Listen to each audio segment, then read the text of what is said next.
सांगते की मला प्रूव्ह करायचंय की भगवा हा कुठल्याही रिलिजनच्या पलीकडचा आहे आणि आमचे महाराज हे त्यांचं म्हणजे ते कोणी त्यांच्याशी बरोबरीच होत नाही. विश्ववंदनीय आहे खऱ्या अर्थाने. क्रांतिकारकांच्या मातांना काय वाटतं हे कोणाच्या डोक्यातच येणार नाही. मी लिहित होते पण आपल्याकडे दुर्दैव असं आहे की जी मुलं 21, 22, 23 वर्षाची फासावर गेली त्या मुलांच्या आईवडिलांची नावं नाहीत आपल्याकडे. की कोविडमध्ये मुलं फोन करून मॅडम एकदाच जेवलो पण मग काय करणार आमच्या नोकऱ्या गेल्या पण शिवाजी महाराज होते ना आमच्या बरोबर म्हणून आम्ही दिवस चांगले काढले. हे जेव्हा येतं ना तेव्हा महाराजांची किती मोठं कर्तृत्व आहे.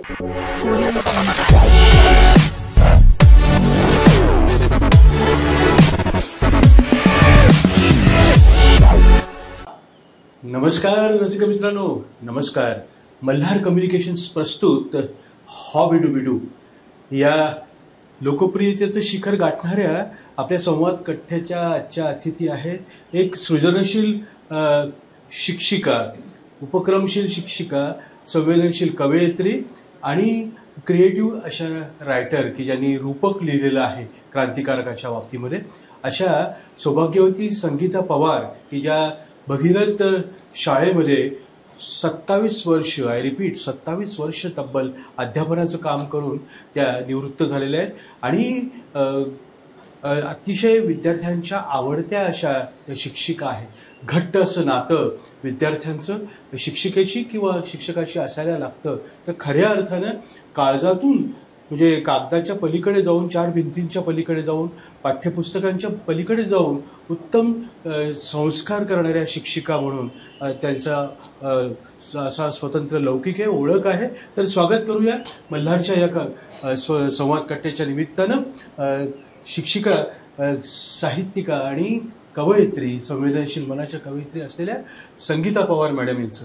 मॅडम आमच्या सगळ्या टीमच्या वतीनं आपलं सहर्ष स्वागत आहे.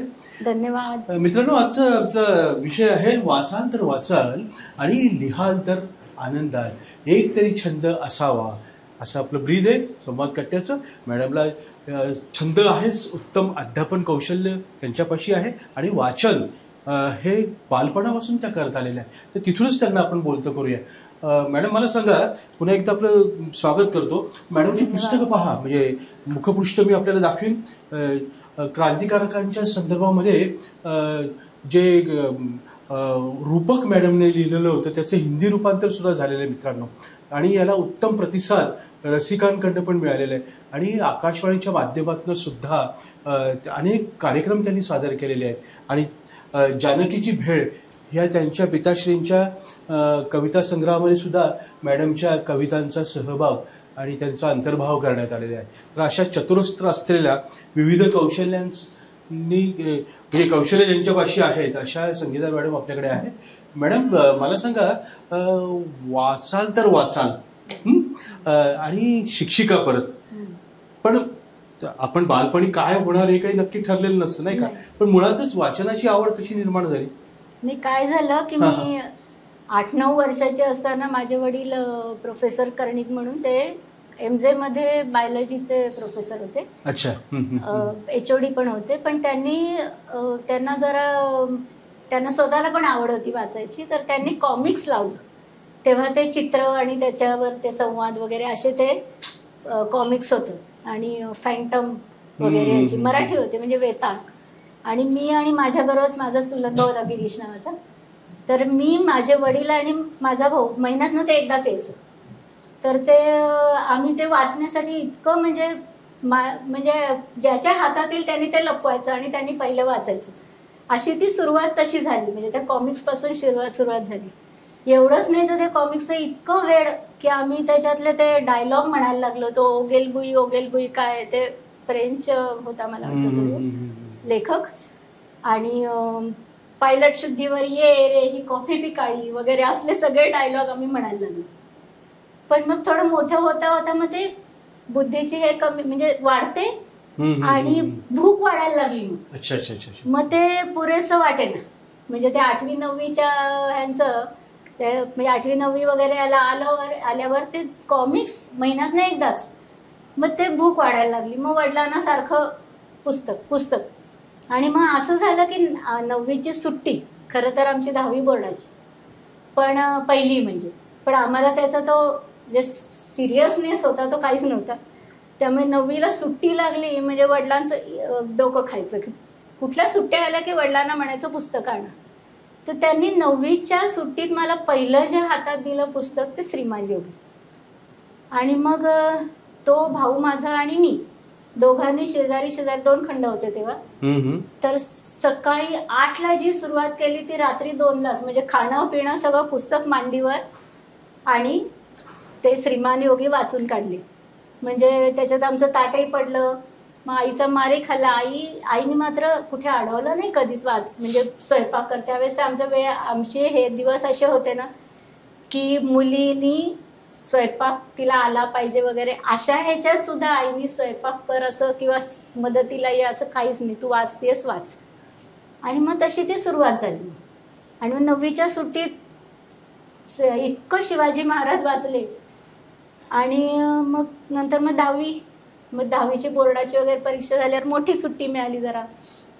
मग त्याच्यात परत वडिलांना पुस्तकं आणा.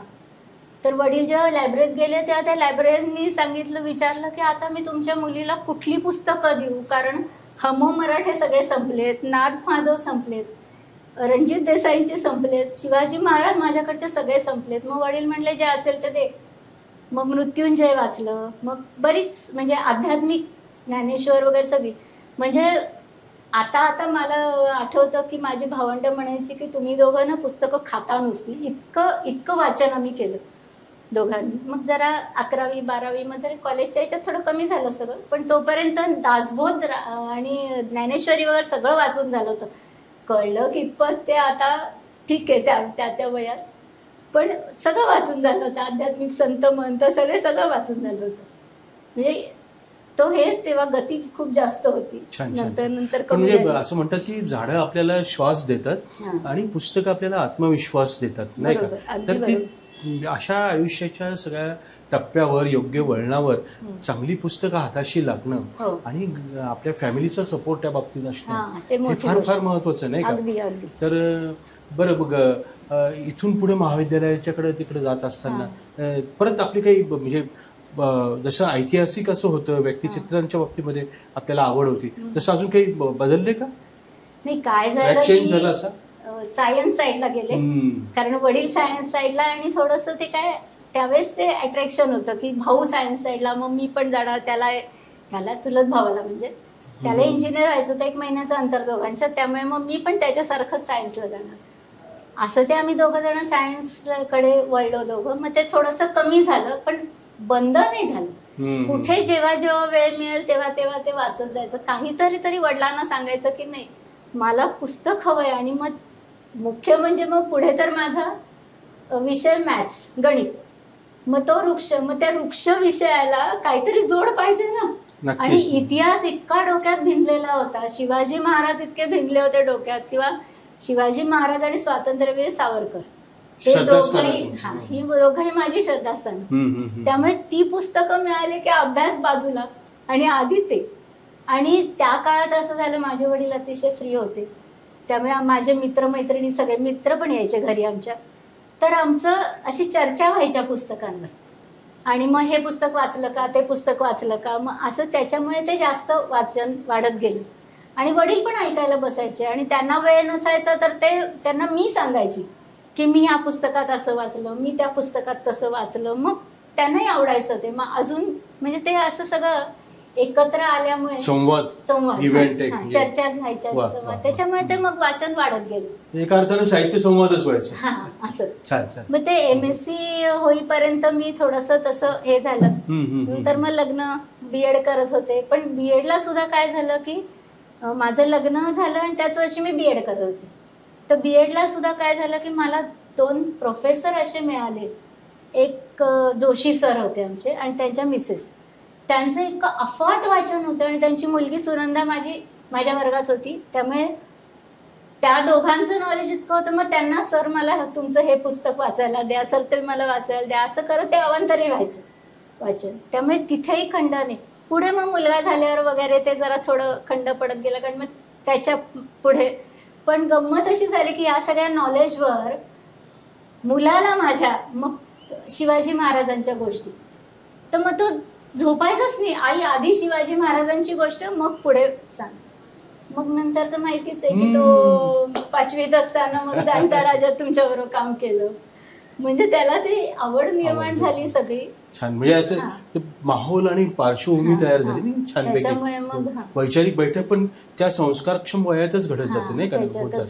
बरं, मग भगीरथ शाळेमध्ये अध्यापन कार्य तिकडे कसं वळलात, म्हणजे कशी एंट्री झाली तिकडे? नाही, तो 5 वर्षाचा असताना मला बीएड केलं आपण ते. हो, बीएड केलंय. आणि तो 5 वर्षाचा असताना शाळा माझीच, म्हणजे मी शिकले त्या शाळेत आणि शिक्षकांचाही माझ्याशी संबंध म्हणजे यायचा. आम्ही म्हणजे माझे शिक्षक फार छान, मुलांसारखे वागवायचे. त्यामुळे मग काय झालं की आमचे तळेगावकर सर तिथे मुख्याध्यापक होते, त्यांनी निरोप पाठवला की तू लिव्ह वेकन्सी आहे तर तू ये म्हणून. थोडंसं मागे पुढे पाहायचं, मुलगा लहान होता तसा, तर तरी मी गेले. त्या 3 महिन्याच्या नंतर आमचे एक सर वारले. मग ते म्हणले मी तुझं शिकवणं पाहिलंय, तुलाच घेणार आहोत.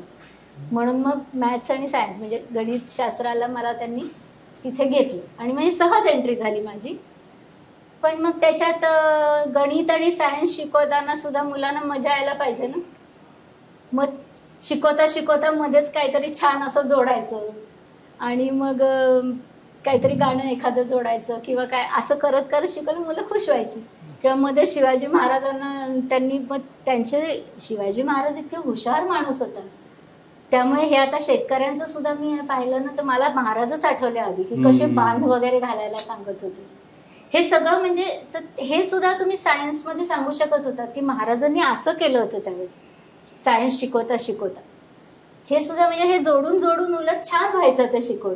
गणित किंवा शास्त्र शिकवताना हे त्याला जोडलं गेल्यामुळे मला शिकवताना मजा आणि मुलं खुश असायची मुख्य माझ्या. आणि मग असं करत करत नाही ते वाढलं असं सगळं. खरंय, म्हणजे ज्या राजाने आपल्याला सत्वाने आणि तत्वाने जगायला शिकवलं अशा राजांचं म्हणजे, आणि गणितासारखा वृक्ष विषय त्यात महाराज तो धागा जोडणं आणि मग ते मुलांपर्यंत छानपैकी त्या योग्य शैलीतनं पोहोचवणं प्रभावी अशा, आणि ते लोकांना आवडणं, म्हणजे गणितही पोहोचलं आणि इथे असं छान झालं नाही का. वा वा वा. बरं, मग काही कसं असतं की उपचार म्हणून काही लोक शिक्षक जे असतात किंवा शिक्षिका असतात, औपचारिकता खूप असते, पाट्या असतात, पण पाट्या टाकणं असं पण विषय होऊन जातो की चला आली जबाबदारीने काहीतरी नाईलाजाने करायची आहे, मुलांना वक्तृत्व स्पर्धेसाठी टीम तयार करायची, सांस्कृतिक कुठला तरी उपक्रम साजरा करायचा आहे, असं नाही. पण तुम्ही मनापासून सगळं केलात आणि त्यामुळे ते मुलं उगाच नाही प्रेम करत. आपण आधी मुलांसारखं वागवतो की नाही आपल्या, ते बरोबर आहे. पण ह्याच्या मागे काय असतं की आता मी भगीरथमध्ये शिकले तर माझे शिक्षक असे होते. मला आठवते माझ्या धर्माधिकारी सर म्हणजे ते पण माझे अगदी दैवतासारखे मला होते. मराठी शिकवायचे ना तर श्रावण मासी हर्ष मानसी म्हटले की ते श्रावण मासच तुमच्या समोर डोळ्यात तो हेच उभा राहायला पाहिजे, इंद्रधनुष्यच उभा राहायला पाहिजे. किंवा क्रौंचवत मला आठवतंय आमचा संबंध 55 जणांचा वर्ग रडत होता. म्हणजे हे संस्कार घेऊनच मी आले होते पुढे. आई वडिलांचं पण तसंच होतं की काहीतरी वेगळं छान शिकवायचं सांगायचं. आणि त्याच्या पुढे जाऊन माझा मुलगा जेव्हा जाणता राजात होता तुमच्याबरोबर, तेव्हा मी बाबासाहेबांना एक पत्र पाठवलं. तर बाबासाहेब म्हणले मला भेटायचं येईल. मग मी भेटायला गेले बाबासाहेबांना. बाबासाहेब 1.5 तास माझ्याशी बोलत होते. आणि मग तेव्हा मी त्यांना म्हटलं की बाबासाहेब शिवाजी महाराजांचं मी वाचलंय, पण ते म्हणजे मी वाचले की माझ्या मुलाला गोष्ट सांगणार. मला माझी मुलं अशी तयार करायची आहेत की जी तर कोणाला पोवाडा, कोणाला काही, कोणाला असं शिकवायचंय. तर ते म्हणले ते नंतर शिकव, तू आधी कथाकथन स्वतः सुरू कर. तू म्हणतेस ना जळगावात लोकांना माहिती नाही फारसं, तू कर. आणि मग त्यांच्या आशीर्वादाने मी ते सुरू केलं. पहिली जी गोष्ट मी शाळेत सांगितली ती प्रतापराव गुजरांची. आणि मग 45 मिनिटं मी ती गोष्ट सांगत असताना ती मुलं हल्लीच नाही चित्रासारखी बसली होती आणि आमचे शिक्षक पण. आणि तेव्हा शिक्षक म्हणाले की म्हणे साने गुरुजी कथा मला असायची, त्याच्यात मग ते हे करायचे सगळे म्हणजे गोष्टी बाहेरून बोलवायचे लोकांना. तर म्हणे मुलं इतकी त्रास द्यायची की आम्ही मारायचो. आज तर मुलं हल्ली पण नाहीत. म्हटलं मग महाराजांचंच हे तेवढं आहे, महाराजच तसे होते तर त्यांचे मावळे तसे होते. तर म्हटलं त्यांच्या कुठल्याही गोष्टी मग ते सुरूच झालं. मग मी शाळांमध्ये सुद्धा बाकीच्या जाऊन सांगायला लागले गोष्टी, मग व्याख्यानं दिली. पण एक मात्र माझ्या मनात हे असतं नेहमी की मुलांसमोर जे जातं ते वेगळं असतं. मुलं जे आतमध्ये हे करतात ते खूप वेगळं असतं. म्हणजे त्यांच्या जे डोक्यात बसतं ना, आता माझ्या मुलाचं पण मी पाहते, आता अमेरिकेला असलं तरी त्याच्या डोक्यात तेच असतं. म्हणजे महाराज असे वागत होते, मग व्यसनाचं काही प्रश्नच येत नाही, व्यसन चुकू नये नाही तिकडे असून. मुलगी माझी सुद्धा मी तिलाही, ती 9 वर्षांनी आली पण तिलाही मी गोष्ट सांगत होते सगळ्या अशा शिवाजी महाराजांच्या. तर मजा अशी की ती जरा थोडीशी ती वक्तृत्वात भाग म्हणजे बक्षिसं आणली. नाट्यछटेत मात्र तिचं म्हणणं असं होतं की तू लिहिली तरच मी करीन, म्हणून मग मी लिहित जायची आणि ती करत जायची. आणि पण हे मला असं वाटतं की हे माझं सगळ्या गोष्टींचं किंवा हे मला असं कुठेतरी असं खुटखुटायचं की ही हे करते ठीक आहे, पण हिच्यावर काय परिणाम झालेत खरंच ह्याचे. तर आर्किटेक्ट झाली, मग वास्तुशास्त्री झाली, आणि जेव्हा ती IIT हैदराबादला गेली मास्टर ऑफ डिझायनिंगला, तेव्हा शेवटच्या वर्षाला तिने मला फोन केला आणि म्हणले की मम्मा मला एक प्रोजेक्ट करायचंय आणि मी ते प्रोजेक्ट हातात घेतलंय, तुला नाव सांगते. जाणता राजा म्हटल्याबरोबर मी टणकन उडालेच. म्हटलं हे तुला कसं काय, तुझीच हे म्हणली, तुझ्याचमुळे आहे म्हणली, सगळी तुझीच कृपा आहे म्हणली माझ्यावर. मग मी म्हटलं की नाही असं काय, म्हणजे तू अभ्यास कर. पण तिने त्याच्यावर इतका अभ्यास केला आणि प्रोजेक्शन मॅपिंग आणि ह्याची सांगड घालून तिने तिथे ते सादर केलं. आणि ऑस्ट्रेलियन वगैरे, जर्मनी वगैरे तिथले ते गाईड असतात. तर त्या गाईडनं, त्या एका गाईडने तिला विचारलं की हा विषय तू का घेतला, कारण त्यांना काहीच माहीत नाही. तर तिने उत्तर काय दिलं त्यांना की, म्हणजे इंग्लिशमध्ये दिलं पण मी आता मराठीत सांगते की मला प्रूव्ह करायचंय की भगवा हा कुठल्याही रिलिजनच्या पलीकडचा आहे आणि आमचे महाराज हे त्यांचं म्हणजे ते कोणी त्यांच्याशी बरोबरीच होत नाही. विश्ववंदनीय आहे खऱ्या अर्थाने. आणि तिचे गाईडनी आम्हाला नंतर हे सगळं सांगितलं की म्हणे अगदी फारच कौतुक करावा असा तिने प्रोजेक्ट केलाय वगैरे. तिथे मग वाटतं की आपल्या आयुष्याचं सार्थक. आणि हेच असाच अनुभव कोविडमध्ये आला की कोविडमध्ये मुलं फोन करून मॅडम एकदाच जेवलो पण मग काय करणार, आमच्या नोकऱ्या गेल्या, पण शिवाजी महाराज होते ना आमच्या बरोबर म्हणून आम्ही दिवस चांगले काढले. हे जेव्हा येतं ना तेव्हा महाराजांची किती मोठं कर्तृत्व आहे. किंवा क्रांतिकारकांबद्दल पण म्हणजे इतके छान छान हे येतात ना मुलांकडनं, तेव्हा वाटतं की नाही रुजलंय कुठेतरी ते असं. त्याच्यानंतर शाळेत तर पुष्कळच उपक्रम केले. खरंच म्हणजे इन्स्पायरिंग अशी जर्नी आहे मॅडम आपली. पण म्हणजे महाराज, स्वातंत्र्यवीर सावरकर झाले आणि तुम्हाला भ्रमंतीचंही चांगल्यापैकी आवड आहे नाही का?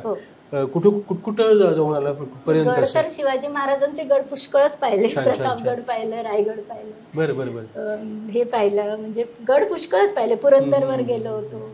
बरं, मग वाचन संस्कृती जोपासण्यासाठी तुम्ही वेगवेगळे उपक्रम राबवले आणि मुलं पण त्या तुम्हाला फॉलो करत गेले, इथपर्यंत बरोबर आहे. पण मग तुमच्यातली लेखिका, तिचा जन्म कुठे झाला नेमका, कोणत्या टप्प्यावर? नाही, काय झालं की ते रूपक वगैरे तुमचं गाजलं, प्रयोग केले तुम्ही. तर ते काय झालं असं की आमच्या शाळेची 75 वर्ष पूर्ण झाली. तर शाळेची जेव्हा 75 वर्ष पूर्ण झाली तेव्हा अगदी अर्धा तास आम्हाला दिला होता की तुम्ही एवढ्या ह्याच्यात काय करायचं ते करा. पण मग तेव्हा धर्माधिकारी सर आमचे सुपरवायझर होते. मग मी लिहिलं भारत माता उवाच म्हणून. तर ते क्रांतिकारक थोडेसे 17 मिनिटाचं होतं. आणि मग नंतर आत्ता काय चाललंय, तुम्ही ह्यांचा हे का नाही घेत आदर्श, अशा टाईप ते रूपक लिहिलं होतं. भारत माता आधीची कशी जोखडात बांधलेली, मग ती स्वतंत्र झाली आणि त्याच्यानंतर आता तिचे हाल करू नका, दंगे धोपे वगैरे करून, असं तर होतं 17 मिनिटाचं. आणि धर्माधिकारी सर इतके पाठीशी ह्यांनी उभे राहिले, परवानगी मिळते की नाही माहीत नव्हतं मुख्याध्यापकांकडनं वगैरे. ते म्हणले नाही हे होईलच, मुलांसमोर करायचं. आणि ते इतकं सुंदर झालं. त्याच्यानंतर मग विजयसिंग दादा पाटील म्हणून आमच्या मॅनेजमेंट, त्यांनी अगदी पाठ थोपटली माझी, म्हणे फार सुंदर केलंस गं अगदी मुलांवर. पण मग सुरुवात तिथून झाली. पण त्या शाळेत ती शाळा छोटी, म्हणजे बिल्डिंग छोटी होती. इकडे मग आम्हाला 2000 साली मोठी हे मिळाली. मग ते माझी मुलं म्हणजे माझे विद्यार्थी आणि आम्ही मिळून सुरुवात केली. आम्ही पालखी आणली ह्याच्यावर, मग www.copy.com म्हणून लिहिलं होतं सामाजिक ह्याच्यावर. नंतर मम्मा मॅथमॅटिक्स लिहिलं होतं.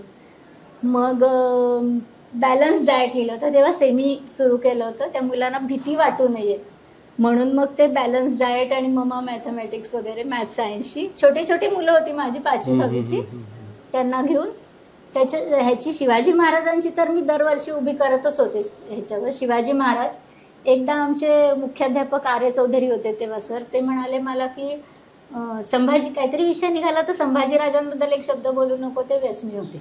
मला भयंकर राग आला, पण मी त्यांच्याशी वाद नाही घातला. मी मुलांना घेऊन नाटक उभं केलं संभाजीराजांना, त्यातनं उत्तर दिलं आणि त्यातनं उत्तर, आणि मग ते आले आणि त्यांनी माझ्या पाठीवर हात ठेवला आणि म्हणले रडवलंच ग असतो आम्हाला. म्हटलं मग चुकीचे हे नाही सर. पण मुलं पण माझ्याबरोबर इतकी 42 क्रांतिकारक उभे केले होते. मी पुस्तकं देत होते की हे वाचा, ही तुम्हाला उभं करायचं. एकच ओळ असायची, 2च ओळी असायच्या, पण तरीही ते मग आतून करायचे सगळं असं. त्याच्याने म्हणजे वीर मातांचं ते पुस्तक, त्याचं हिंदी रूपांतर झालंय, त्याचं काय, त्याची जन्मकथा नाही, त्याचं हे प्रयोग केले ना, जननी जन्मभूमीच्या. तर आम्ही शिक्षिका शाळेत करायचं का विचारलं, आणि मग मी ते 7-8 लिहिले. मग आम्ही शिक्षिकांनी शाळेत केलं. माझी काय सवय होती, लिहिलं कागद की कुठेतरी ठेवायचं. माझ्या वडिलांनी त्याची फाईल केली आणि सहज म्हणून 2 त्यांच्या मित्रांना पाठवले पुण्याला की वाच, ते पण सायन्सचेच. त्यांनी ते वाचले, ते नेमके इतिहास मंडळाशी संबंधित होते. ते घेऊन गेले. तिथून फोन आला, किती लिहिलंय? वडील म्हणले 7-8 लिहिलेत. म्हणे नाही, तिला 15-16 तरी लिहायला सांग, कारण आम्हाला फार आवडले. क्रांतिकारकांच्या मातांना काय वाटतं हे कोणाच्या डोक्यातच येणार नाही. मी लिहित होते, पण आपल्याकडे दुर्दैव असं आहे की जी मुलं 21, 22, 23 वर्षाची फासावर गेली, त्या मुलांच्या आईवडिलांची नावं नाहीत आपल्याकडे. मग ती शोधायला मला 1.5 वर्ष लागलं. 1.5 वर्षांनी ते झालं, हे जननी जन्मभूमीचं. मग ते आमच्या एका नातेवाईकांनी वाचलं, आमचे होते, पण बायचान्स त्यांच्या हातात आलं. ते म्हणले माझी पहिली लँग्वेज हिंदी. आम्हाला तर माहीत, माझ्यापेक्षा 10 वर्षांनी मोठे, मला तर माहीतच नाही हे असं काय आपल्या देशात आहे म्हणून. मी त्याचं हिंदीत हे करतो. मग त्यांनी हिंदीत केलं, आणि मग इतिहास मंडळाने त्यांनी दिल्लीला हे केलं, आणि मग वीर माता आहे म्हणून तिथून प्रकाशन झालं. असा सगळा तो प्रवास जननी जन्मभूमीचा होता. बरं, मग तुमच्यातली म्हणजे संवेदनशील कवयित्री केव्हा जागी झाली? नेमकं काय झालं? मी अगदीच जानकीची भेळ, ते तर मी 8वी-9वी पासून कविता लिहित होते, पण मी ते कुठे म्हणजे त्या आता नाहीयेत. पण वाटलं की मग माझ्या वडिलांना जेवढ्या मिळाल्या त्यांनी ते स्वतः त्यांचा वेळ जावा म्हणून रिटायरमेंट नंतर काहीतरी लिहायचे. मग त्या माझ्या जेवढ्या त्यांच्याकडे होत्या तेवढ्या मग त्यांनी हे केल्या, म्हणजे कविता संग्रहात मग की मला काढायचंच आहे म्हणल्या होत्या. आणि मग आम्ही तो, माझ्या भाच्या आहेत दोघी, त्यांच्या 2-2 कविता, माझ्या मुलीच्या 2 कविता, माझ्या कविता आणि त्यांच्या कविता, असं ते आम्ही केलं. कारण लिहिलं कागद की कुठेतरी हे करायचं. मग त्यांच्या घरी जर लिहिलं, कारण असं रला रण टला ट नाहीच ना, तेव्हा आलं मनात की ते भराभरा कागदावर लिहून काढायचं. अजूनही बरेच कुठे लिहिलेले, पण ते त्यावेळेस ते आलं तर लिहिलं, असं ते झालं. बरं, बघ आपल्या बॉर्डरवरचा जो जवान आहे तो तुमचा अतिशय म्हणजे तुम्हाला हळवा करणारा असा विषय नाही का? त्याला प्रत्यक्ष तुम्ही भेटतात, पुस्तकं देतात, ते स्नेहबंध ते खूप टिकाऊ असतात. त्यांना पुस्तकं तुम्ही दिलेली आहेत, तर त्याच्याच्या संदर्भात आणि त्यांना समर्पित अशी कविता तुम्ही लिहिली, तर ती ह्या टप्प्यावर आमच्या रसिक मित्रांना जरा त्यांच्यासमोर सादर करूया आपण. खरं म्हणजे काय झालं की वडील माझे एनसीसीत होते, आणि वडील माझे सगळीकडे मला घेऊन जायचे. तर ते मेजर आणि कर्नल आणि असेच लहानपणापासून पाहिले. तो एक खूप हे होता मनावर. घरी पण यायचे ते लोक, आणि नंतर मग जे ऐकत गेले, पाहत गेले, तर असं नेहमी वाटायचं की हे लोक इथे डान्स करत, डान्सच्या कॉम्पिटिशन्स कोणी. माझं जरा थोडासा स्वभाव असा वेगळा आहे, त्यामुळे मला ते असं वाटायचं की माझी मुलं दोन्ही डान्स वगैरे मध्ये कधीच नसतात, कारण त्यांना आवडत नाही. माझ्या ह्याच्यामुळे असेल, माझ्या सांगण्यामुळे. तर ते असं होतं की हे सगळे करतात ठीक आहे, म्हणजे कोणाच्या जीवावर, हे त्यांच्या जीवावर त्या ह्यांच्या. आणि मग त्याच्यातच ते बरंच काही आपल्या इकडे झालं. तसं कारगिल झालं, तर ते कारगिल झाल्या तिथेच वडिलांच्या घरात बसून भराभरा लिहिलेली कविता आहे ती आता कोण आवडते की नाही रसिकांना मला माहित नाही. नक्कीच आवडेल, कारण पण कारगिल हा सगळ्यांच्याच याचा जिव्हाळ्याचा विषय केव्हाही. तर कारगिल कारगिल नावे कवितेचं. ऐका सगळ्या भारतीयांनो, विजयाची ती कहाणी, किती एक जवान धारा तीर्थी, मातांच्या डोळा पाणी. जिल्हा माझा कौतुक ठरला, शहीद झाले 16, करणीवर शत्रूच्या त्यांनी फिरविला रे बोळा. देशासाठी लढले त्यांचा वाटू द्या रे अभिमान, सगळे मिळून गाऊ त्यांच्या विजयाचे हे गान. ठरवा मनी आजच्या दिनी, हा मोठा न हा लहान, भूमातेच्या कुशीत शिरला तो एक एक सैनिक महान, तो एक एक सैनिक महान. खरंच म्हणजे एकतर अंतर्मुख करणारी आणि म्हणजे सॅल्यूट आपल्या जवानांना, ते तिथं आहेत म्हणून आपण इकडे सुरक्षित आहोत.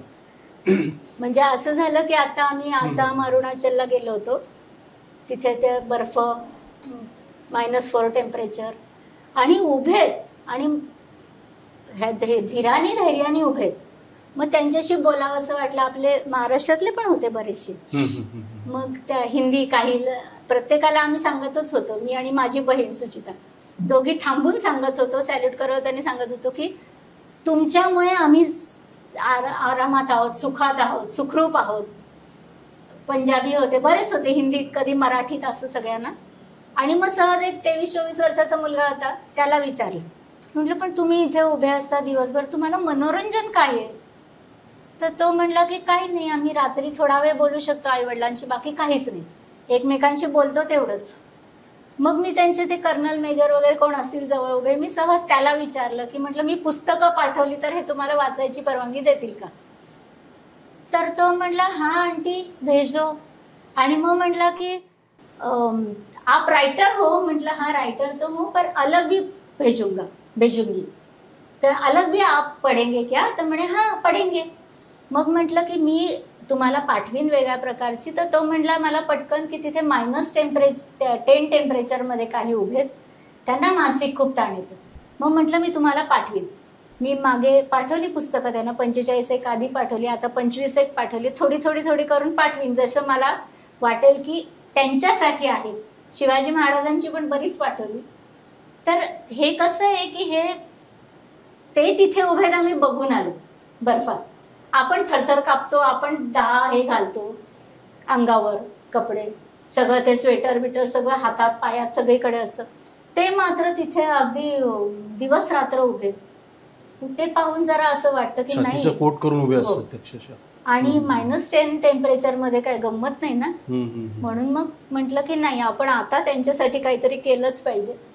म्हणून मग ते थोडं हे सुरू केलं. छान. आपण म्हणजे खऱ्या अर्थानं कृतिशील आहात, उपक्रमशील तर आहातच आहात नक्की. म्हणजे आणि नवी पिढी उत्तम पद्धतीनं सुसंस्कारित होण्यासाठी आपल्यासारख्या शिक्षकांची अतिशय डोळसपणे ज्या जाणीवपूर्वक रचनात्मक स्वरूपाचं काम उभं करतात, त्यांची खरंच समाजाला गरज आहे. आपल्या विश लिस्टमध्ये किंवा आपल्या संकल्पांच्या यादीमध्ये, बकेट लिस्टमध्ये अनेक गोष्टी असतात की हे करूया ते करूया. मला वाटतं तुम्हाला रिटायर होऊन बऱ्यापैकी आता डिसेंबरमध्ये 7 वर्ष होतील. 7 वर्ष. तरी मी कसं, मला मुलं खूप आवडतात म्हणून मी रिटायर झाल्यानंतर रात्री हायस्कूलमध्ये 2 वर्ष असं सहजच शिकवलं जाऊन 10वीच्या मुलांना सायन्स मॅथ्स. ही पण ही आदर्श गोष्ट आहे. आणि त्यामुळे तुमच्या ह्या सगळ्या क्रिएटिव्ह याच्यामुळे, योगदानामुळे तुम्हाला मान सन्मान सुद्धा मिळालेला आहे. मला आठवतं की रोटरीचा सन्मान असेल, गुरु सन्मान असेल किंवा नेशन्स बिल्डर अवॉर्ड असेल, आणि अन्य आदर्श शिक्षिका म्हणून तुमचा लौकिक आहे. तर अजून हे करायचं राहिलंय तर आफ्टर रिटायरमेंट ते करूया, किंवा म्हणजे you are retired but not tired असं सगळं आहे तुमच्याकडे बघून. आणि ते सगळं तुमचं जे काही आलेख आहेत ते पाहून वाटतंय. पण अजून काही सॉलिड काय अजून हे राहिलंय तर काय करायचंय? तर काय आहे की 2 विश तर आहेत अजून पुढे, की फार पूर्वीपासून जे मनात दाबून ठेवलं होतं की मला जवानांसाठी काहीतरी करायचं, ते आत्ता कुठे मला ते मिळालंय. थोडंसं मला माहित नाही माझ्याकडनं किती होईल पुढे, किती करता येईल, पण काहीतरी मला थोडासा एक मार्ग मिळाला हे एक. त्यामुळे मी ते त्यांना आता त्यांच्यासाठी काही करायचं ते करत राहील माझ्या परीने जे येते. आणि दुसरं सारखं मनात एक असं हे राहतं की ठीक आहे, ही जी पिढी आहे पुढची, ही आपला देश घडवणार आहे आणि मग ह्यांना काहीतरी हे सगळं मिळालं पाहिजे. तर मी तर सांगितलं, मी पूर्वीपासूनच शिवाजी महाराजांच्या गोष्टी किंवा इतरही क्रांतिकारकांचं वगैरे सगळं ते मी एक पैसाही घेत नाही. गुलाबाचं फुल फक्त सांगते द्या, फक्त बाकी काहीच नाही. नाटकं मुलांसाठी मी खूप बसवली, त्याच्यातनं त्यांच्या पुढे उभं केलं. आणि हे जे सगळं आहे तर हे पुढे पण जायला पाहिजे, मुलांसमोर हे उभंच राहायला पाहिजे की माझ्या देशाची थोरवी इतकी मोठी आहे. माझ्या देशात संत महंत होऊन गेले, माझ्या देशात समाजसुधारक होऊन गेले, राष्ट्रप्रेमी होऊन गेले, क्रांतिकारी 20 आणि तो शिरीष कुमार त्यांचा 14 वर्षाचा. अहो शिरीष कुमार 14 वर्षाचा काय, घनश्याम नंदुरबारचा 8 वर्षाचा. एवढी लहान मुलं ह्याच्यावर गेली, गोळ्या खाल्ल्या, फासावर गेली. शिरीष कुमार, हा सगळा इतिहास त्यांच्या समोर उभा पाहिजे आणि तर ते घडेल ना पुढची पिढी. शिवाजी महाराजांचे मावळे काय होतं, त्यांच्याजवळ फाटक्या घोंगड्या, ते घेऊन लढली आहेत आमची माणसं. मला एक माझी विद्यार्थी इतके छान मिळाले. एक तो मंगेश पाध्ये होता, एक म्हणजे यांची नावं मी घेतलीच पाहिजे. एक मिलिंद उपासनी होता. यांचं कसं असायचं, मॅडम हे पुस्तक वाचलं का, ते पुस्तक वाचलं का, हे सगळं इतिहासात. तर तो एकदा मला म्हणला की रामाजी पांगारा माहिती आहे तुम्हाला. तर म्हटलं नाही रे. तर म्हणे मग त्याच्याबद्दल वाचा आणि इथे येऊन गोष्ट सांगा. म्हणे इतकी आपल्याकडे म्हणजे त्यांचं म्हणजे ते माझे गुरु झाले किती. हां, तर मला असं वाटतं की माझ्या मनात जे मी दाबून ठेवलं होतं की जवानांसाठी मला काहीतरी करायचं, तर ती मी सुरुवात केली आता थोडी. मला जेवढं शक्य आहे तेवढं मी त्यांच्यासाठी करीन. आणि दुसरं, पुढच्या पिढ्या ज्या घडतात त्यांना हे क्रांतिकारक, शिवाजी महाराजांचे मावळे, हे सगळं त्यांच्या समोर ठेवायचं आहे. आणि त्यातून पुढच्या पिढ्या आपलं राष्ट्र घडवणार आहेत, ते आपला देश घडवणार आहेत. तर त्यांना कळलं पाहिजे की माझा देश काय आहे. संत महंत आहेत आपल्या देशातले, नंतर थोर पुरुष आहेत, त्याच्यानंतर राष्ट्रप्रेमी आहेत, आपले क्रांतिकारक होते. अगदी 20-21 वर्षाची मुलं, 8 वर्षाची, 14 वर्षाची अशी धारातीर्थी पडलेत. तर हा सगळा इतिहास, किंवा ज्ञानेश्वरांसारखे संत महंत होते, हे सगळं समाजसुधारक, आगरकरांसारखे, हे कुठे माहिती आहेत पुढच्या पिढीला.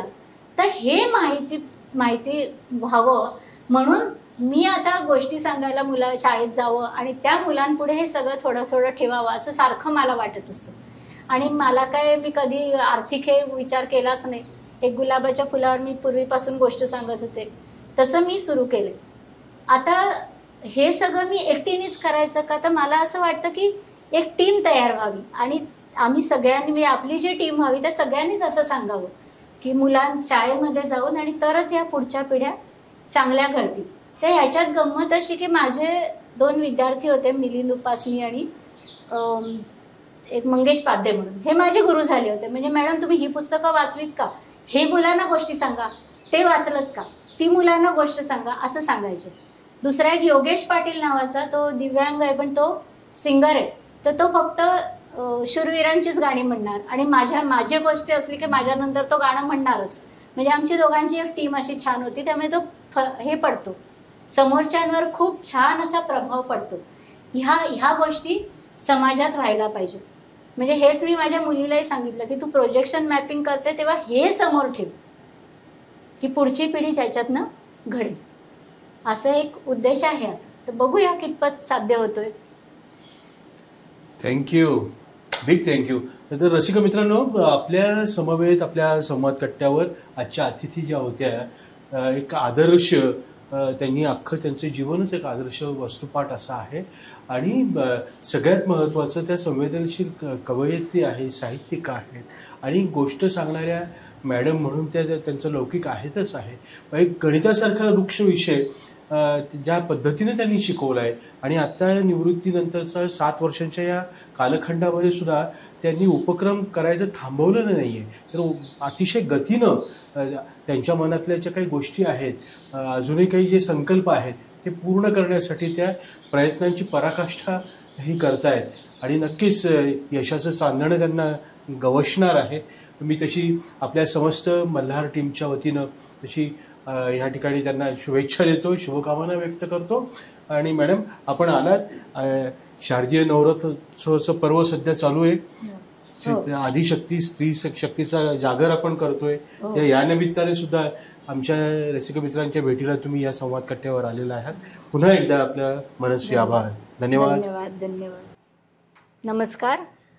मल्हार कम्युनिकेशन प्रस्तुत हा जो कार्यक्रम घेतात हे हॉबी डुबी डू, तर हे जे सगळे टीम मी आता पाहिली सगळी, या टीमचे खूप आभार मानते मी, त्यांचं कौतुक करते. असेच त्यांचे कार्यक्रम पुढे दिवसेंदिवस चालू राहोत, कारण फार सुंदर कार्यक्रम यांनी सुंदर हातात घेतलेले हे सगळं जे कार्यक्रम घेतला आहे हातात, आणि यांना मी शुभेच्छा देते. मी सगळ्या रसिक प्रेक्षकांना ही विनंती करते, आवाहन करते की हा जो यांनी कार्यक्रम पुढे न्यायचा ठरवला आहे या सगळ्या टीमनी, हा सगळ्यांनी लाईक करा, शेअर करा आणि सबस्क्राईब करा. धन्यवाद.